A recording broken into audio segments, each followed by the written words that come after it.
लगा था, तो गुरु महाराज जी उनके साथ प्रभुपाद जी के साथ मिल गए थे। उन्होंने फिर प्रभुपाद जी से शिक्षा दीक्षा सब वहीं से फिर उन्होंने लिया। और फिर संन्यास जो है महाराज जी ने संन्यास की दीक्षा में प्रभुपाद जी से संन्यास की दीक्षा उन्होंने मिजोरी में जयप्रकाश महाराज जी से प्रभुपाद जी उसके जाते थे, अपने धाम मतलब प्रभुपाद जी जो है शरीर त्याग कर चुके थे और भगवान के धाम जाते थे। महाराज जी ने जयप्रकाश स्वामी महाराज जी से जो है संन्यास की दीक्षा ली। संन्यास का मतलब होता है कि व्यक्ति जो है बिल्कुल विरक्त हो जाएगा घर परिवार से, क्योंकि गुरु महाराज जी को विवाह हुआ, मतलब शादी के गृहस्थ जीवन में थे, लेकिन जैसे कि इनको महाराज जी को अच्छा नहीं लगता था, मतलब वो हमेशा स्पिरिचुअलिटी के प्रति उनका भाव ज़्यादा था, उनका जो है भक्ति के प्रति ज़्यादा उनका लगाव था, आकर्षण था, घर परिवार से उनका जीवन था।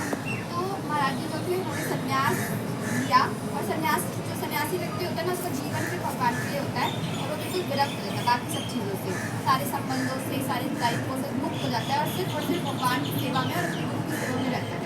फिर महाराज जी ने दीक्षा के बाद फिर कुछ समय के बाद उन्होंने संन्यास की दीक्षा भी ली और घर परिवार को छोड़कर उनका अपना जीवन कृष्ण भावनामृत में दे दिया था।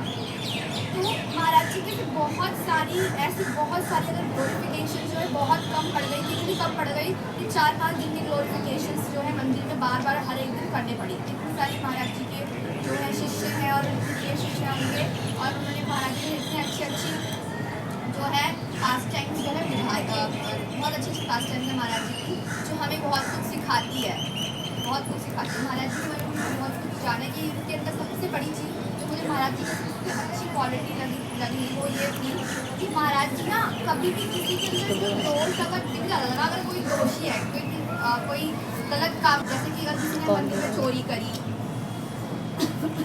या 4 नियमों में से किसी एक का तोड़ दिया। 4 नियम कौन से पता आपको? कौन बताएगा 4 नियम कौन से होते हैं?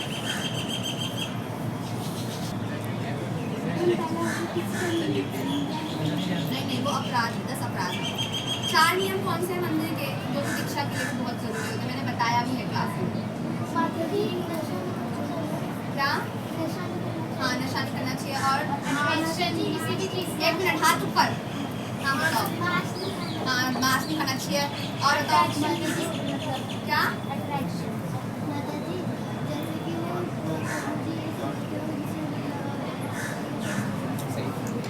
दो हो गया, एक नशा और एक मांस। 2 और कौन सा है? हाँ, अब एक संबंधी अगर आप विवाहित हैं तो अब अपनी स्त्री और जो पुरुष है वो अपनी स्त्री है वो अपने पति के साथ रहेगी। और हाँ जी, 3 हो गए। और चौथा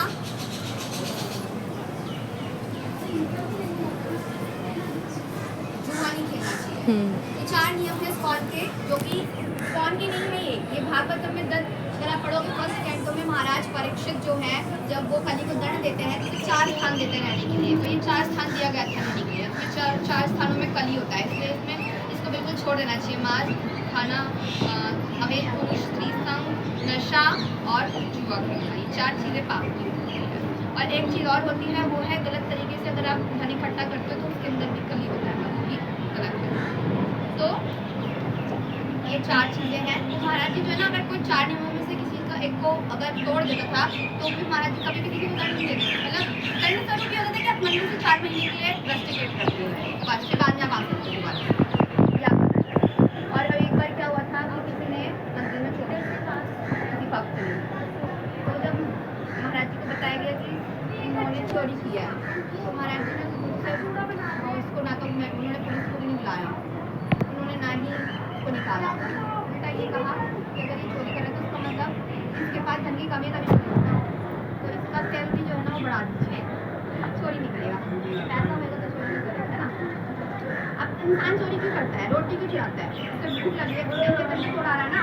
अब कोई ज़्यादा पैसा वाला इंसान चुराएगा किसी की दुकान में जाकर कुछ, आप चुराओगे क्या?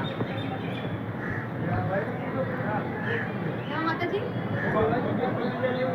ऑब्वियसली हम क्यों चलाएंगे? हमारे पास है नहीं है तभी चला रहा ना। जैसे फिल्म में देखा होगा ना, बच्चा एक रोटी लेके भाग रहा है, उसको पकड़ने वाले 10 आ गए, तो वो कोई आएगा कहता है नहीं क्यों मार बच्चा एक बार कहना चुप रोटी रही है, तो मैं उसको खा लेंगे, मैं आगे से खा लेता हूँ,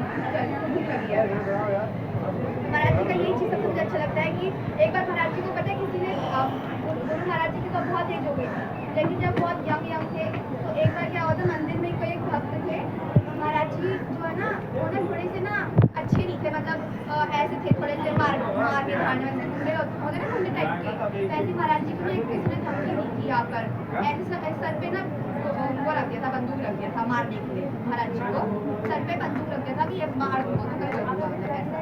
तो महाराज जी ने क्या कहा उसको महाराज जी ने उसको कुछ भी नहीं बोला, उल्टा कुछ टाइम के बाद वो महाराज जी ने से दीक्षा ले लिया और अभी तक महाराज जी की सेवा में लगा। बहुत senior reporter story of India में उन्होंने बहुत महाराज जी की हेल्प किया। सोचो आपके सर पे बंदूक रख देगा तो आप फिर उसको घर में से लेके जाओ। महाराज जी ने तो कुछ भी नहीं किया, बल्कि उसको एक्सेप्ट कर लिया और उससे और वो व्यक्ति इतना चेंज हो गया कि वो महाराज जी की सेवा में लग गए, भगवान की सेवा में, और दीक्षा भी ले ली महाराज जी से। मतलब महाराज ने कभी भी ना उन्होंने किसी ने कोई भी गलत कुछ किया ना उसको कभी भी त्याग नहीं किया उन्होंने, ऐसा छोड़ देते ना हम लोग, और हमारा कोई गलत करता है तो हम उसका दुश्मन अपने आप दुश्मन समझ लेते हैं ना अपने आप को उसका, लेकिन जो संत होते हैं ना, जो महान पुरुष होते हैं, जो भगवान के धाम से आए होते हैं, डायरेक्ट भगवान के रिप्रेजेंटेटिव होते हैं ना, वो ऐसे नहीं होते हैं, वो ना कभी भी ये क्लासेस आप अपने बच्चों को दे सकते हैं। यहाँ बहुत अच्छी ज्ञान की बातें बताई जाती हैं और दीक्षा के बारे में आपको बताया दिया कि हमें दीक्षा कैसे लेनी चाहिए, क्या नियम रखने चाहिए। तो दीक्षा लेने के लिए आप लोग इतना सोचे नहीं, दीक्षा ले सकते हैं आप लोग। एक ही घर के बच्चे थे ना, लड़ाई की लेकिन ये युधिष्ठिर राज की क्वालिटी थी कि एंड मोमेंट तक भी उन्होंने कभी भी दुर्योधन को दुश्मन नहीं समझा, अपना भाई ही समझा।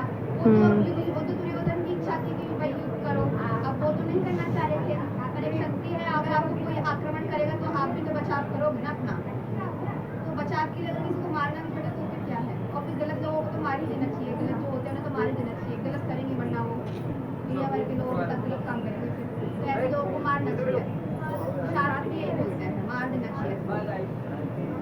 महाराज जी जो है ना, इनकी महाराज जी की बहुत सारी क्वालिटीज है, महाराज जी की जो है बहुत प्रिय शिष्य जो है प्रिया माता जी को आएंगी वो आपको अच्छे से एक्सप्लेन करेंगी।